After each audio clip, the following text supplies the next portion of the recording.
Hello and welcome to The Balcony is Closed. I'm Finnegan. And I'm Duncan. And today we will be reviewing Pixar's newest flick, Finding Dory. Now this is a sequel to the much loved by everyone and by me a lot. Yeah. The film Finding Nemo. It was a success with critics and box office. Does this film live up to it? Now I personally love Finding Nemo. It's one of my favorite animated movies. I think it's a truly astounding achievement in animation.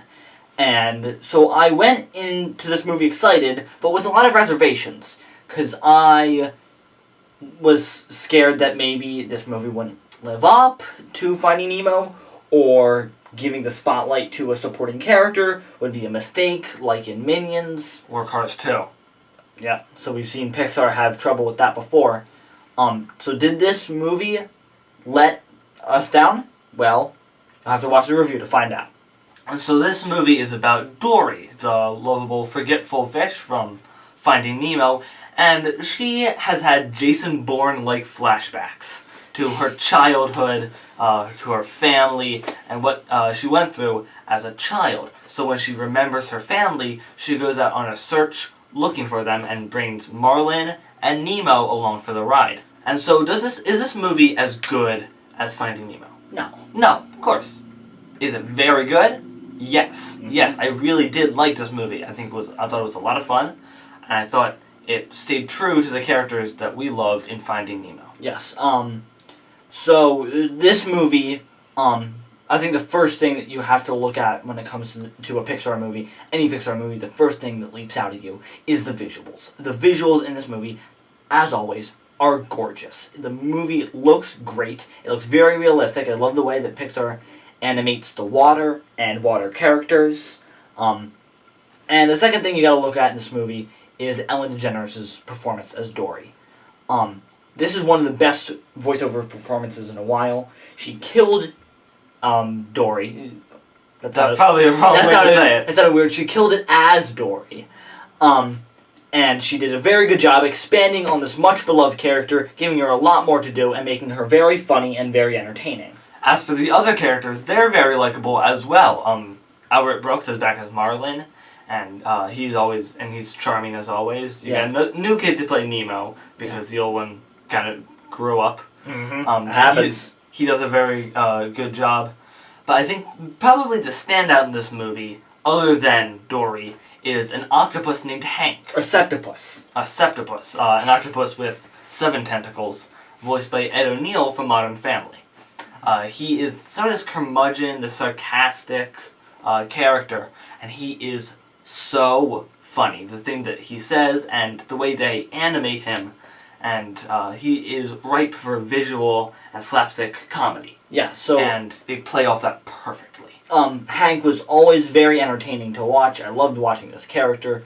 The other supporting characters are very good as well. Caitlin Olsen as a whale shark named Destiny was very good. Ty Burrell, also from Modern Family, as a beluga whale was very good as well. And you had the seagulls from the first movie and the crabs. A lot of those. Crush the turtle. You had a lot of those side characters from the first movie. They weren't back in this movie, but they were replaced by these 2 seals, or 3 seals. One of them voiced by Idris Elba. They made me laugh pretty much every time they were on screen. They were very funny. They were hysterical. They probably were the things in this movie that made me laugh the most. And that's really saying something, because this movie is hilarious. It's a very, very funny movie. I laughed pretty much throughout the movie. It laughed when it wanted me to laugh. It made me get emotional. Maybe not to the level of Pixar classics like Up or Inside Out, but still it hit the emotional key pretty well. Yeah. Now there are a couple cons to this movie, and we'll talk about those. One of them is that one of the great things about the first Finding Nemo is that there's a lot of open space. There was a lot of space for the animals, Marlin and Dory, to travel throughout. This movie takes place pretty much in an aquarium.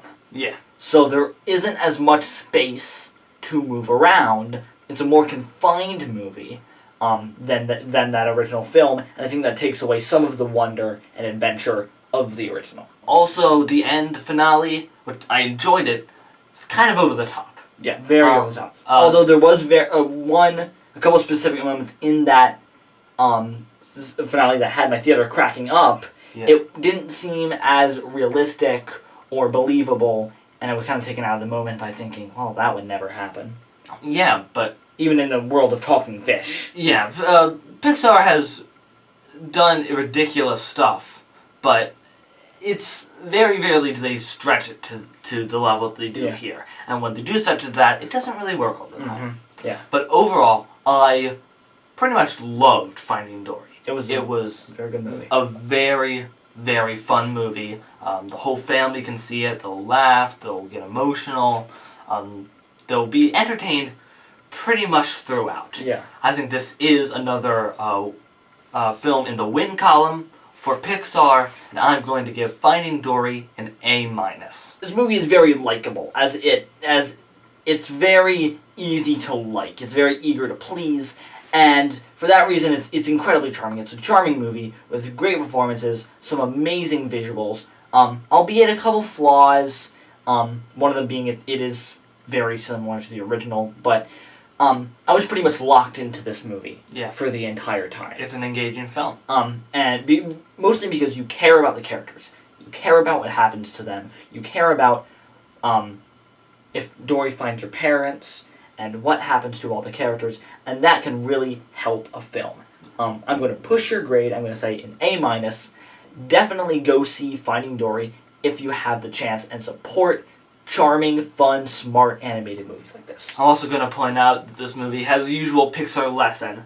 Yeah. It is a very mature lesson. I'm not going to tell you what it is if you have yet to see the film, but it's a mature film. When the lesson itself is very mature. It definitely looks at something that is very much relevant in today's society, and for that, I salute them. Alright, so have you seen Finding Dory yet? What did you think about it? And what's your favorite Pixar movie? For me, it's Toy Story 3. I love Toy Story 3. That's a great movie. But after that, as my number one as well, it's got to go Finding Nemo and then Inside Out. All three great movies. So tell us that in the comments, and also what you thought of Finding Dory. And make sure to be back later for some more movie reviews. Bye. Bye.